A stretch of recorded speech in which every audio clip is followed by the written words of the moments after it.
planlamayı yaparsam birileri ne der diye değil, Türkiye artık başkaları bir adım atarken Türkiye ne der diye bakılan bir ülke haline geldi. Türkiye ham madde ve enerjide attığı bu güçlü adımların yanında teknolojide, inovasyonda, Ar-Ge'de, farklılaştırmada çok büyük adımlar attı.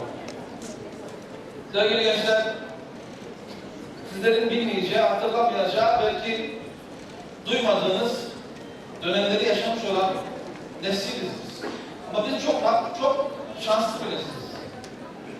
Biz sizlerin görmediği çok şeyi gördük ama sizin gördüklerinizi de gördük. Mühendisliğinde öğretim veren bir öğretim üyemiz eğer gerçek hayatta, sanayi tesislerinde, makine sanayinde, makine üretiminde inovasyon yapamıyorsa, o makinenin üretime, ekonomiye dönüşmesi alanında yer alamıyorsa maalesef o alınmış olan eğitim hiçbir işe yaramaz.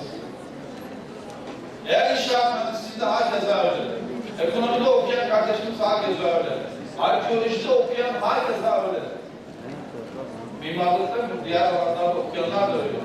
Gerçek hayata bir arada dönmüyorsa, eğitimle gerçek hayat bir arada yürümüyorsa, en ünlü profesörümüz eğer gerçek hayatta, sanayide, bilimde, teknolojide kendine bir hayat, değer hayatta karşılık bulmuyorsa, başarı anlamında ölçüm sadece okulda yapılan ölçüm değil. Gerçek hayatta dönüşebilen başarılar veya üretimler ölçüm cihazıdır. Metre oradadır. Hani demişler ya zamanında, adam demiş, ben bu iş Halep'teyken 8 metre atlardım, 9 metre zıplardım, şunu yapardım, bunu yapardım. Dayanmamışlar sonunda. Demişler ki Halep ortaysa, ha burada arşın. Gel demişler seni ölçelim. Arşından korkmamak lazım. Arşın yakında olmak lazım. Dünya bugün vahşi. Kapitalizm değil.